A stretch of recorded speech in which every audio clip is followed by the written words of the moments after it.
सौम्या दीप इस बीच मेरे साथ जुड़ रहे हैं, उनसे करते हैं जरा बातचीत। टेक्निकल एनालिस्ट है, फटाफट से आपके सारे शेयर्स बताते चलेंगे। सौम्या बहुत शुक्रिया, थैंक यू वेरी मच। आज आपका जो पीछे का बैकग्राउंड है ना, वो बहुत ही अच्छा लग रहा है। मेरे को लग रहा है आपने आज थोड़ी जगह चेंज की है, इट्स फील वेरी गुड। अच्छा सर, वो हमने आपसे एक वो लेते हैं ना, एक पॉलिटिकल अपडेट, तो आप जल्दी से मेरे को 30 सेकंड 1 मिनट में जरा पॉलिटिकल अपडेट दे दो, कोलकाता में इस समय क्या हो रहा है, और फिर हम आगे बढ़ते हैं स्टॉक्स पर। जी, पॉलिटिकल अपडेट यही है कि और एक एमपी है शायद, लक्ष्मी रतन शुक्ला, जो कि एक फेमस क्रिकेट प्लेयर भी थे। उन्होंने भी अभी टीएमसी से रिजाइन किया है। तो अभी भी बीजेपी में तो कंफर्म है नहीं, लेकिन टीएमसी से रिजाइन किया है और सुनने में आ रहा है, स्पेकुलेशन नहीं है कि हो सकता है वो भी बीजेपी ज्वाइन करेंगे। तो बीजेपी का पल्ला धीरे धीरे थोड़ा सा भारी हो रहा है यहाँ पर। अच्छा सर, ऐसा भी हो रहा है कि जो बीजेपी और कांग्रेस से कुछ एक नेता जो लास्ट टाइम पे टीएमसी के साथ भी जा रहे हैं, ऐसा भी कुछ हो रहा है? कोई बड़ा नाम या कोई बड़ा ऐसा चेहरा जो टीएमसी की तरफ भी जा रहा हो? नहीं, अभी तो ऐसा कुछ सुनने में नहीं आ रहा है। ओके, ठीक है। अच्छा सर, सौरव गांगुली की तबीयत अभी ठीक है? उनकी छुट्टी वगैरह हो गई है? वो हमने हालांकि तस्वीरें देखी हैं वहां पे उनको हॉस्पिटल से डिस्चार्ज होने की। तो आप क्योंकि उनके होम टाउन में ही है, तो आपको थोड़ा ज्यादा आइडिया होगा उनका। जी, उनको कल रिलीज कर दिया गया है हॉस्पिटल से। वो अभी रेस्ट में रहेंगे और हॉस्पिटल की तरफ से यही बताया गया है कि नॉर्मल लाइफ लीड कर सकते हैं। अभी कुछ चिंता करने वाली बात है नहीं। ठीक है, ग्रेट सर, दोनों का अपडेट आपने दे दिया, अच्छा किया, बेहतरीन। अब आते हैं सर सीधा सीधा स्टॉक्स पर। एक शेयर मेरे को आपसे पता करना है, वो है सर सास्केन। पहले जरा इसको देख लेते हैं। सास्केन सॉफ्ट, SAKSOFT के नाम से मिलेगा। सास्किन टेक्नोलॉजीज। यस सर, सास्केन सॉफ्ट के नाम से सर। वो 393 का भाव होगा। एक मिनट।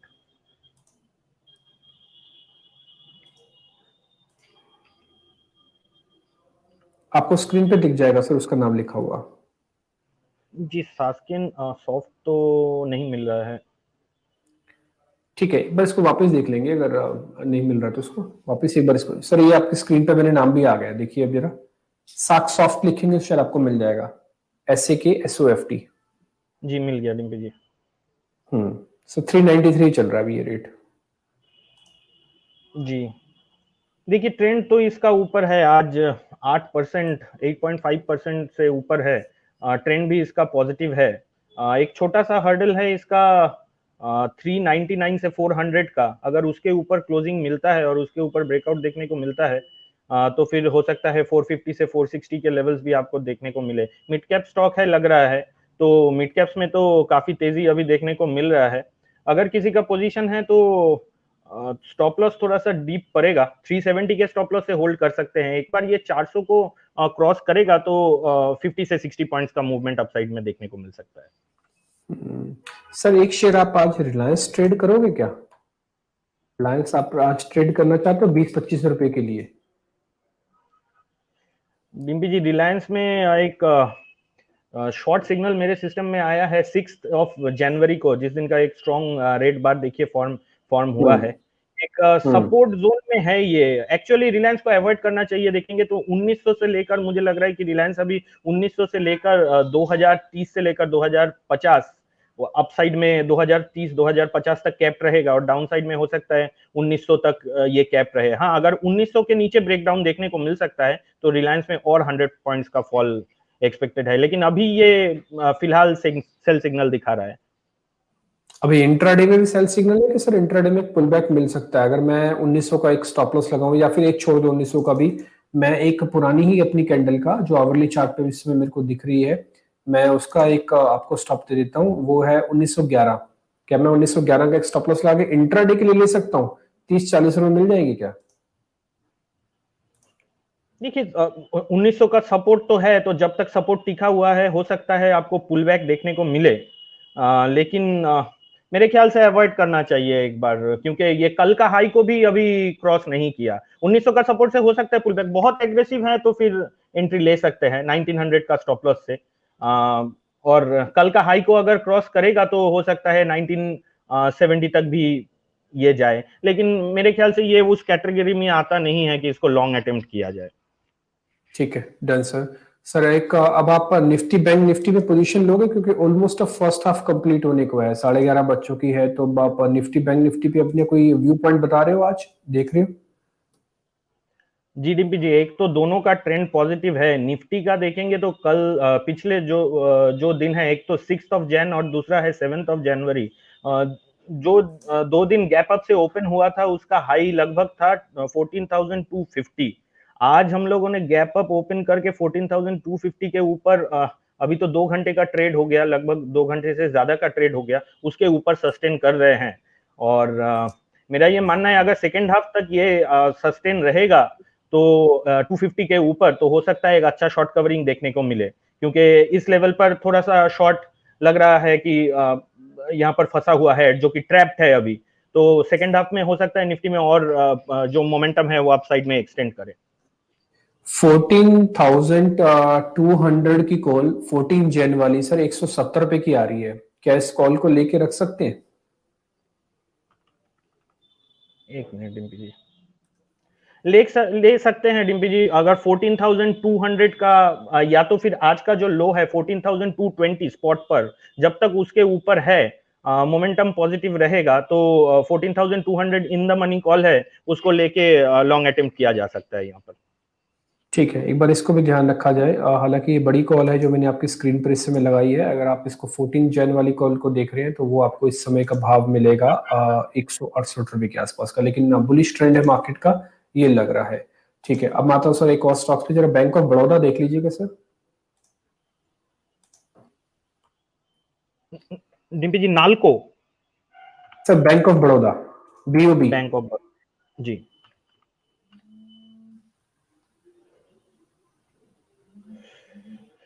कि बैंक ऑफ बड़ौदा का भी जो ट्रेंड है वो पॉजिटिव है। यहाँ पर एक माइनर रेजिस्टेंस दिख रहा है 68 के करीब। अगर 68 को ये क्रॉस कर पाता है तो फिर हो सकता है कि और 75 से लेकर 76 तक का मूव आपको देखने को मिलेगा। तो एक बार 68 के ऊपर ही मेरे ख्याल से इसमें फ्रेश एंट्री लेना चाहिए। ट्रेंड हालांकि पॉजिटिव है, और अगर किसी का लिया हुआ है तो 65 के स्टॉप लॉस से होल्ड करें।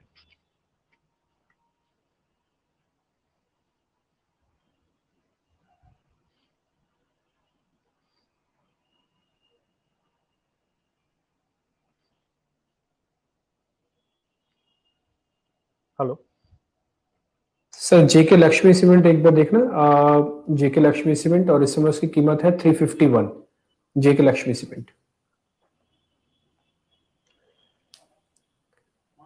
जी, देखिए जेके लक्ष्मी सीमेंट का जो स्ट्रक्चर है वो तो पॉजिटिव है, ट्रेंड भी ऊपर है, और आज एक ब्रेकआउट देने का कोशिश कर रहा है। एक माइनर रेजिस्टेंस था 350 का, ये 350 के ऊपर अभी ट्रेड कर रहा है।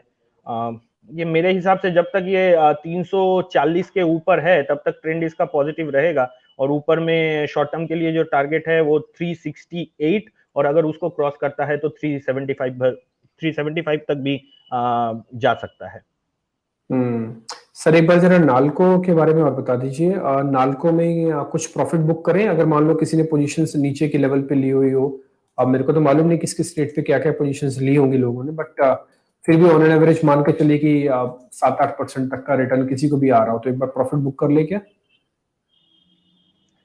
जी डिम्पी जी, इसका जो मतलब बाइंग का जो एरिया था वो 443 के ऊपर जब ब्रेकआउट दिया था, तो वहां पर एंट्री अगर किसी ने लिया हुआ है 443-44 के लेवल पर, तो आपको 10% से ज्यादा का रिटर्न मिल रहा है 5 से 6 दिन में। तो मेरे ख्याल से अगर किसी का शॉर्ट टर्म का नजरिया है और ट्रेडिंग का नजरिया है तो यहाँ पर एक बार प्रॉफिट बुक करना चाहिए, क्योंकि ट्रेलिंग स्टॉप लॉस जो है वो काफी डीप हो जाएगा। अभी 46 का ट्रेलिंग स्टॉप लॉस आएगा, तो उतना ट्रेलिंग स्टॉप लॉस देने से बेहतर है कि यहाँ पर एक बार प्रॉफिट बुक कर लें। सब फ्रेश वाले को तो आना ही नहीं है, फिर तो ट्रेलिंग स्टॉप लॉस आप दे रहे हैं, इसका मतलब ये है कि जिनके पास पुरानी पोजीशन है वही है, नए वाले को तो आने की कोई जहमत ना उठाए वो। ठीक नहीं है सर, डिम्पी अच्छा। जी, इसका हाँ नहीं नहीं नहीं लेना चाहिए अभी इस लेवल पर। ठीक है सर, एक अल्ताफ जी हैं, उन्होंने कह रहे हैं कि वो टाटा स्टील को ना शॉर्ट करना चाहते हैं। अब वो शॉर्ट अगर कर तो दे, बट उनको एक बार स्टॉप लॉस बता दो क्या हो अगर वो शॉर्ट कर भी ले या करना चाहे तो। डिम्पी जी, पहला बात तो ये है कि मेरे हिसाब से टाटा स्टील को शॉर्ट करना नहीं चाहिए। अगर हम्म। आज open is to low same है तो शायद वो कोई उसको देख के शॉर्ट करने का कोशिश करेगा तो मैक्सिमम आज का जो हाई है 727.25 स्पॉट में, तो मैक्सिमम वहां तक देखे, लेकिन ये शॉर्ट करने लायक मतलब काउंटर है नहीं, ट्रेंड इसका बहुत स्ट्रांग है। वैसे मैं भी नहीं बोलूंगा कि इसके अंदर आप शॉर्ट चले जाओ, ओवरऑल मार्केट का निफ्टी का हिस्सा है, मेटल्स में थोड़ी बहुत पोजीशंस है अभी भी, कल भी फ्रेश पोजीशंस आ रही थी, तो जस्ट अवॉइड इट। और खबर ये भी है कि अगर यूएस में फिर से कोई स्टिमुलस वगैरह दिया जाता है तो मेटल काउंटर सबसे तेज चलेंगे। और टाटा स्टील ऑल दो it's not fully global company but फिर भी बहुत बड़ा ग्लोबल हिस्सा भी रखती है टाटा स्टील, तो मेक इट श्योर कि आप इसमें पहले शॉर्ट ही ना करें, अगर कर भी रहे तो 726 से ज्यादा आप स्टॉप लॉस ना रखें इसके अंदर। एक और शेयर है सर कावेरी सीड, KSCL के नाम से आपको मिलेगी कावेरी सीड जी। सर इस पे क्या करें? ये कावेरी सीड्स का जो ट्रेंड है वो अभी रेंज बाउंड है, 545 अपसाइड में, और डाउन साइड में जो सपोर्ट है वो है 500 के करीब का।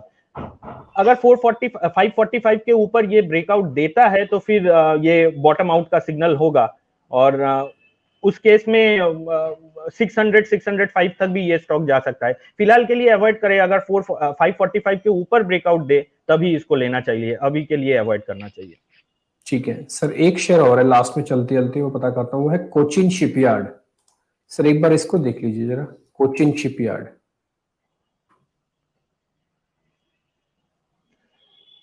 कोचिन शिपयार्ड का भी जो ट्रेंड है वीकली और डेली दोनों में पॉजिटिव है। स्टॉक ने एक ब्रेकआउट दिया है 380 के ऊपर, जब तक ये 380 के ऊपर मेंटेन कर रहा है तब तक ट्रेंड इसका पॉजिटिव रहेगा। अगला टारगेट जो निकल के आता है वो है 415 से लेकर 420 का, तो अच्छा स्टॉक है, होल्ड कर सकते हैं अगर किसी का पोजीशन है तो। और अगर कोई भी डिप मिलता है 385 380 के जोन तक तो वहां पर भी लॉन्ग पोजीशन बना सकते हैं। ठीक है सर, डन सर। चलते चलते एक कन्विक्शन वाला ट्रेड आपकी तरफ से जो आपको लग रहा हो कि बहुत बेहतर है और इस ट्रेड को देखा जा सकता है, समझा जा सकता है। जी डिम्पी जी, पहले तो एक अपडेट दे दूं कि यूपीएल मैंने रेकमेंड किया था 28 तारीख को, 450 का तभी रेट चल रहा था, तो पहला टारगेट इसका 495 और दूसरा टारगेट 515, तो 501 का रेट है, पहला टारगेट तो इसने अचीव किया। अगर किसी का पोजीशन है तो 515 के लिए होल्ड कर सकते हैं, स्टॉप लॉस को ट्रेल कर ले, अभी 485 कर ले इसको और 515 के लिए होल्ड करे। ठीक है, और तो 515 की होल्ड करना सर, फ्रेश वालों को तो नहीं आना ना, जिनके पास पुरानी पोजीशन है फिर तो वही ट्रेल करवा रहे हो आप, ताजा वालों को तो हाथ से निकल जाएगी पोजीशन, वो उनको तो नहीं आना होगा अभी। नहीं डिम्पी जी, अभी तो किसी को एंट्री नहीं लेना चाहिए, अगर किसी का पोजीशन है तभी 480 के स्टॉप लॉस से होल्ड करे, फ्रेश एंट्री मत लीजिए। अभी याद है आपने शेयर दिया था, उस समय थोड़ा मैनेजमेंट का कंसर्न चल रहा था, लेकिन आपने कहा था कि एक अच्छा सपोर्ट बन गया, एक अच्छा बेस है, रिवर्सल के सिग्नल दिख रहे और आप इसमें अच्छे से पोजीशन ले सकते हो। गुड, अच्छी कॉल थी सर ये, ग्रेट। सर इसके अलावा आज की कॉल कौन सी दे रहे हैं आप?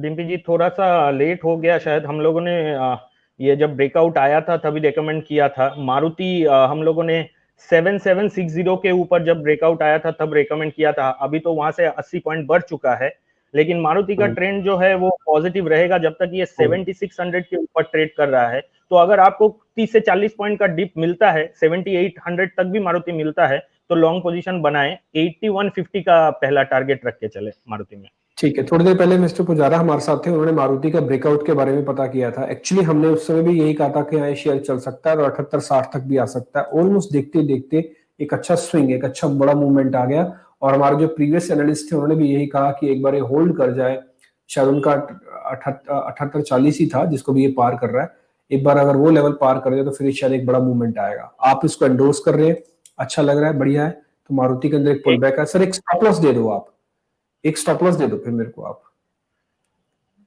डिम्पी जी इसका स्टॉप लॉस, एक्चुअली मैं स्विंग ट्रेड करता हूं, तो स्विंग ट्रेड के हिसाब से जो स्टॉप लॉस निकल के आता है वो 7600 का अभी आता है, जो कि आज का लो है, तो यहाँ पर रिस्क रिवॉर्ड कुछ फेवरेबल नहीं रहेगा। अगर 7800 तक आपको मारुति मिलता है, कोई भी डिप अगर मिलता है आज या कल में, तो इसमें लॉन्ग पोजीशन बना सकते हैं, 8150 का पहला टारगेट रहेगा।